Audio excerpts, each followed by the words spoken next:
Forms of verbs के अंतर्गत पहला है बी फॉर्म ऑफ वर्ब्स।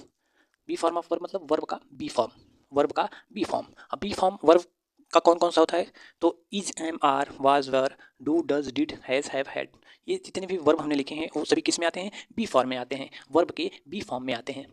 किसमें? वर्ब के बी फॉर्म में आते हैं। ठीक, हालांकि ये जो वर्ब हैं, ये जो हमने लिखे हैं, नीचे भी आ सकते हैं, नीचे किसी न किसी में भी आ सकते हैं, लेकिन इनको क्या कहेंगे हम? बी फॉर्म ऑफ वर्ब कहते हैं, बी फॉर्म में भी आते हैं। ये कहने का मतलब ये कि ये जो वर्ब हैं बी फॉर्म में भी आते हैं, नीचे भी आ सकते हैं। ठीक, एक तरीके से कॉमन हो सकते हैं। अगला है कॉप्यूलर वर्ब, दूसरा है कॉप्यूलर वर्ब। कॉप्यूलर वर्ब को हम लिंकिंग वर्ब भी कहते हैं। क्या कहते हैं? लिंकिंग वर्ब भी कहते हैं। और लिंकिंग वर्ब की खासियत ये होती है, यह इस वर्ब के साथ में सेंटेंस का एंड नहीं हो सकता। इन वर्ब के साथ में कोई सेंटेंस की समाप्ति नहीं हो सकती कि आप कहें कि केवल लिंकिंग वर्ब ही आए लास्ट में, उसके बाद सेंटेंस समाप्त हो जाएगा, तो ऐसा नहीं होगा। यदि लिंकिंग वर्ब के साथ में सेंटेंस आपका समाप्त होता है तो उस सेंटेंस का कोई मतलब नहीं निकलेगा, उस सेंटेंस का कोई मतलब नहीं निकलेगा।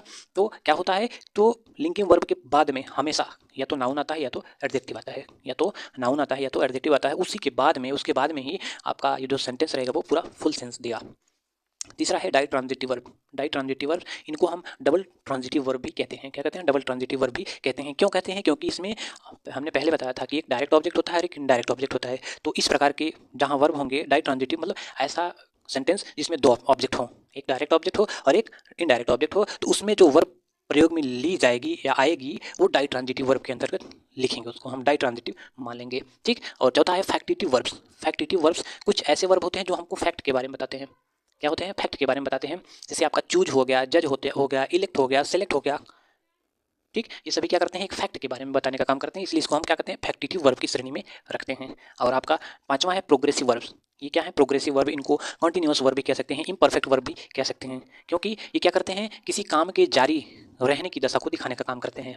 ये बताते हैं कि कोई काम पूरा अभी नहीं हुआ, इनकी मदद से हम क्या करते हैं? दिखाते हैं कोई काम अभी पूरा नहीं हुआ। जैसे आई एम टीचिंग, मैं पढ़ा रहा हूँ, यू आर रीडिंग, आप पढ़ रहे हैं, you are watching your mobile, you are watching my video through your mobile.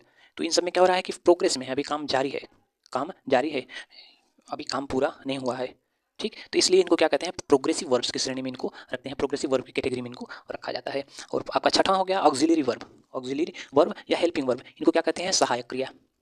क्या कहते हैं? सहायक क्रिया। ठीक, सहायक क्रिया के अंतर्गत आपके is, am, are, was, were, do, does, आप कह सकते हैं डिड और हैज़, हैव, ये सारे के सारे लगभग इसमें आ जाएंगे। और इनका सबसे मुख्य काम क्या होता है? तो ये सेंटेंस के स्ट्रक्चर को बनाने का काम करते हैं। इनका कोई बहुत विशेष काम नहीं होता, लेकिन इनका क्या, सेंटेंस के स्ट्रक्चर को ग्रामेटिकल रूप में बनाने का काम करते हैं। ठीक, तो